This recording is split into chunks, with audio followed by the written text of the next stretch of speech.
Did you have anxiety about knowing whether or not your baby was getting enough milk when they were a newborn? Were you unsure about how to identify milk transfer? Did this lead to extra anxiety or choosing to pump in order to be able to see the quantity of milk your baby was taking?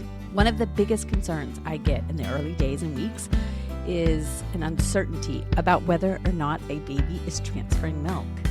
So let's talk about how you can ease your own fears and anxieties and how to know whether or not your baby is transferring milk. So I welcome you to the Milk Making Minutes. I'm your host, Lo Nigrosh, an international board certified lactation consultant on a mission to demystify feeding human milk to our human babies. Okay. So, you have your newborn, or you are pregnant and thinking about having your newborn in your arms. And the idea of breastfeeding can sometimes make you feel anxious because you realize, I don't know whether or not my baby is getting any milk. So I hear a lot of people say that once they start using bottles or they switch to bottles, their anxiety decreases because they are able to see the amount in the bottle and then can feed that to their baby. Whereas when they're feeding their baby directly from their bodies, they don't know the amount. And so then they feel more anxious. So there's a couple of things I would like to address about this type of anxiety. Of course, we all want to know that our babies are getting enough milk. And because most of us have not been around breastfeeding babies very frequently or enough to have seen the day in and day out of what that symbiotic relationship looks like or what the dyad experiences, then it feels like we're playing a guessing game when it's our turn. When we talk about low milk supply, what we see is that most people who think they have low milk supply have what we called perceived low milk supply, meaning they're feeling so anxious that they don't have enough milk that they then switch to another way of feeding the baby because their idea is that they don't have enough milk based on pumping output, for instance, or the fact that milk transfer has been difficult for one reason or another. And so then they suspect that they don't have enough to feed their babies, and then they start either pumping or supplementing with formula. And then each time that happens, milk supply goes down. So it plays into actually decreasing milk supply.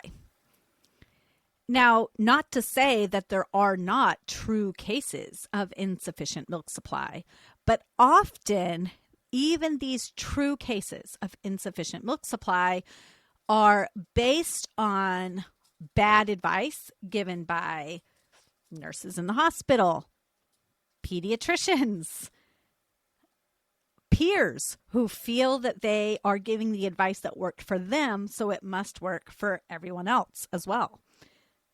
But what happens is when, for instance, you try to schedule your feeds, your baby may need to feed more frequently than 2 to 3 hours. So when a nurse tells you, oh, your baby shouldn't be hungry before the 2-hour mark, you must not have enough milk, let's supplement. This can actually cause low milk supply.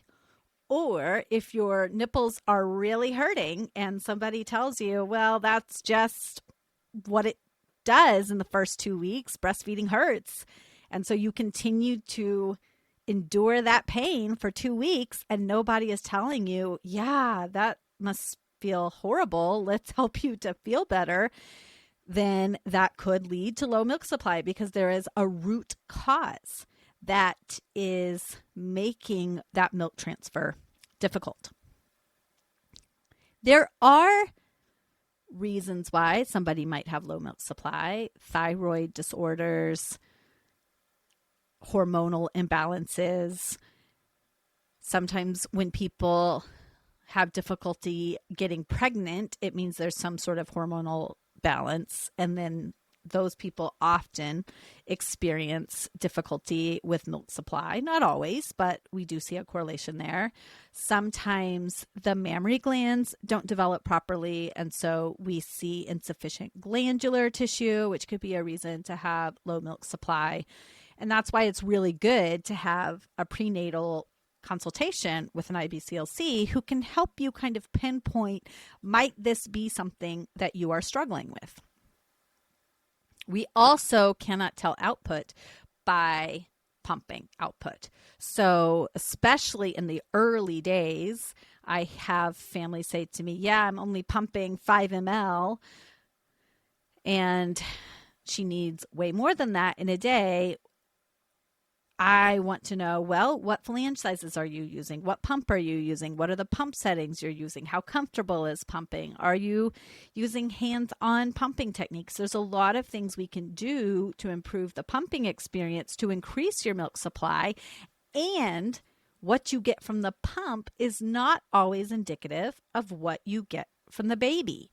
If a baby has good oral motor function, they can latch efficiently, and it is pain-free for you, then babies can often transfer more than the pump. However, there are times when people have fantastic milk supply. I see this all the time in my clients, yet their babies, when we do a weighted feed, are transferring 0.1 ounce, 0.2 ounces, 0.3 ounces in, 2 weeks in, 3 weeks in.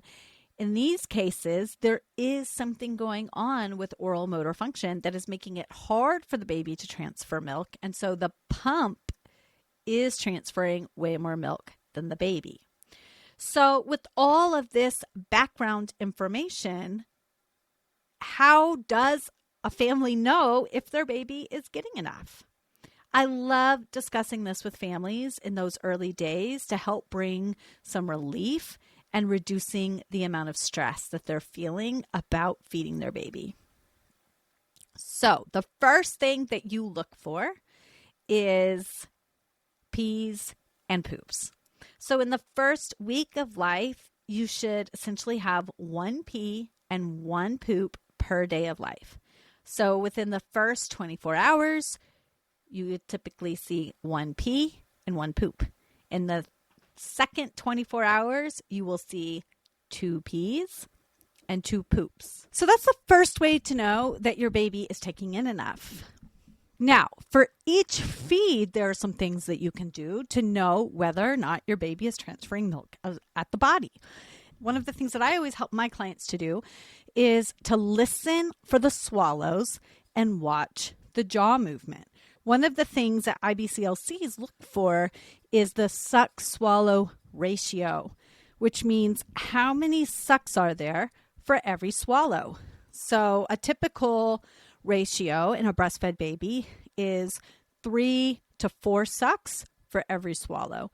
Suck, suck, suck, swallow. Suck, suck, suck, swallow. And then they pause, pause, pause. So when you hear that suck, suck, suck, swallow, then you know, okay, my baby is transferring milk. Now, if you're listening for it and you're hearing a swallow every 10 sucks, then you might know, my baby isn't transferring milk very efficiently. And then you might start to see that baby tires very easily. Their chin starts to quiver. Their jaw might quiver a little bit. They take longer and longer pauses. They start to fall asleep. And that's when you would want to get the help of an IBCLC to see why is milk transfer so difficult. And then if you have abundant milk that is more forceful, then you may hear a lower suck-swallow ratio. So it might be suck, swallow, suck, swallow, suck, suck, swallow, rest, rest, rest. And these babies may start to chomp a little to try to stop the flow. And again, you would probably need help from an IBCLC to help you navigate this situation. And then when you see babies on the bottle, they typically do a suck, swallow, suck, swallow, suck, swallow. And that's why we need to add in pauses for them to rest, which is called pace bottle feeding. It's a way of holding the baby, holding the bottle, and giving the baby what they need to develop proper oral motor function, to understand their satiation cues. But at least in the bottle, you know they're getting higher quantities. Whereas from the breast, you're really looking to see, are they sucking and swallowing, or are they just doing a non-nutritive suck? Another way you can know whether or not baby is transferring milk is, do they look relaxed after a feeding?